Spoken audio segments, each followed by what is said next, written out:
Se você perdeu alguém que amava e sente que a sua alma foi dilacerada, você não está apenas lidando com um coração partido, está enfrentando um caos primordial. A ordem foi rompida e o sentido de vida parece escapar.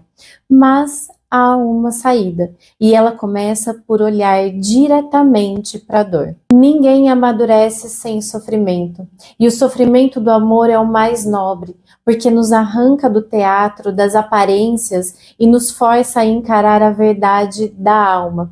Superar o fim não é sobre esquecer, é sobre integrar, sobre transformar a dor em profundidade e maturidade.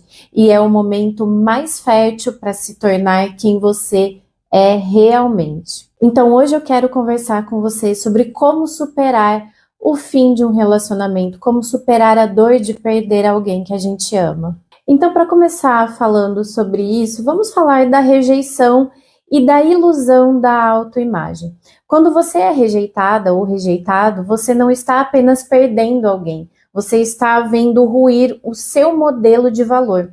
Então o seu cérebro interpreta: se eu não sou amada ou amado é porque eu não sou digno. E isso, pessoal, é perigoso. Sua autoestima desaba porque você construiu a sua identidade em algo externo, ou seja, no desejo do outro.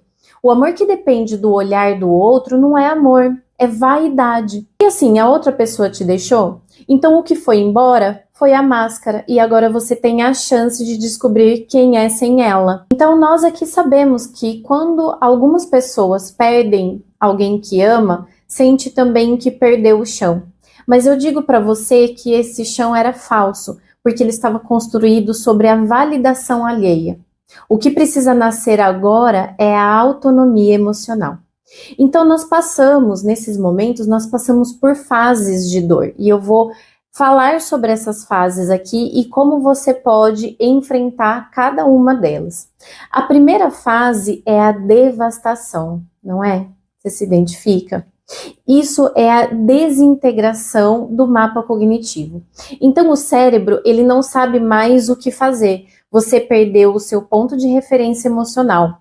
O luto amoroso, ele também é fisiológico, então você sente insônia, falta de apetite, apatia. Isso é a alma em colapso, mas é também o início da reconstrução, portanto não se isole. O sofrimento em silêncio é o fermento da loucura. Procure gente, se sinta humano ou humana, né, novamente. A segunda fase é a abstinência. Então aqui, o que acontece? O apego é mediado pela dopamina e pela ocitocina. Você está em crise de abstinência de um estímulo afetivo, como um viciado, tá? Você fantasia, implora, se humilha, tudo para ter mais uma dose daquele vínculo. Você já se viu nisso? Mas olha só, presta atenção aqui comigo. Esse desespero revela o quanto você se abandonou. O amor virou vício porque era idolatria. E todo ídolo, cedo ou tarde, despenca. E aí nós vamos para a fase 3, que é a fase da culpa. Você tenta encontrar um sentido racional. Então você assume toda a responsabilidade, porque pensar, eu fui culpado ou culpada, é menos assustador do que você aceitar, eu não tenho controle sobre o outro. A culpa, pessoal, presta atenção, é ilusão do controle. Se o erro foi meu, tá, eu posso corrigir. Mas às vezes o amor acaba e ninguém tem culpa. A culpa é um truque neurótico para manter o apego.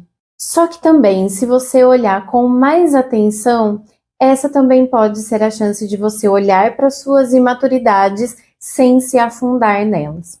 E aí nós vamos para a fase 4, que é a ira. A raiva é energia de sobrevivência.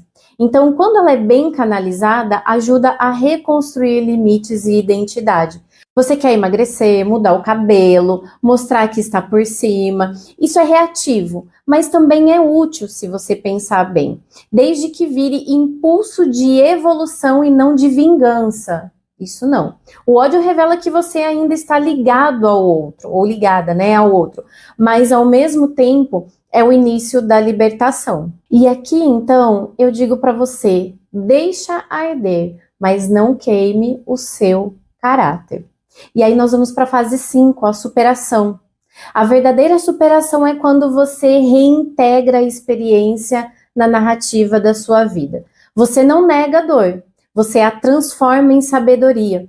Você volta a ter apetite, a sonhar, a sorrir. Não porque você esqueceu, mas porque você integrou. E agora o passado é uma ponte e não mais uma prisão.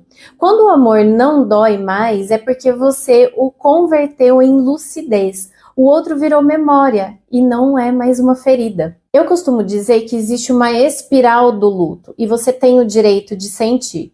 Então você pode voltar a sentir tristeza e isso não significa que você regrediu. É um movimento natural da espiral. Então cada volta te leva mais longe do centro da dor. Você está amadurecendo e amadurecer é revisitar o passado com olhos mais compassivos. Então sinta tudo, mas não pare. Presta atenção aqui em mim. A dor quer que você cresça, não que você afunde. O sofrimento só é inútil quando ele é evitado. Quando ele é vivido com coragem, ele te refina. Então a partir de agora, depois desse vídeo, você vai se despir dessa dor como quem tira uma roupa que já não serve mais. Você vai perceber que o que te parecia lindo agora te sufoca e vai jogar essa peça no lixo emocional lá do passado. Seja o herói ou a heroína da sua história, não o órfão eterno de um amor que se foi. Espere pelo futuro, mas sobretudo espere por si mesmo. Não é o amor que te redime, é a consciência que ele desperta em você. E se você chegou até aqui, assista novamente esse vídeo quando você sentir que está voltando lá para aquele abismo. Ele é a sua âncora. E se você quer seguir nessa jornada de autoconhecimento e reconstrução emocional, já se inscreve aqui no canal, compartilha esse conteúdo com quem também precisa dessa luz, desse caminho. Eu espero que você tenha gostado do vídeo de hoje e a gente se vê no nosso próximo vídeo. Tchau, tchau!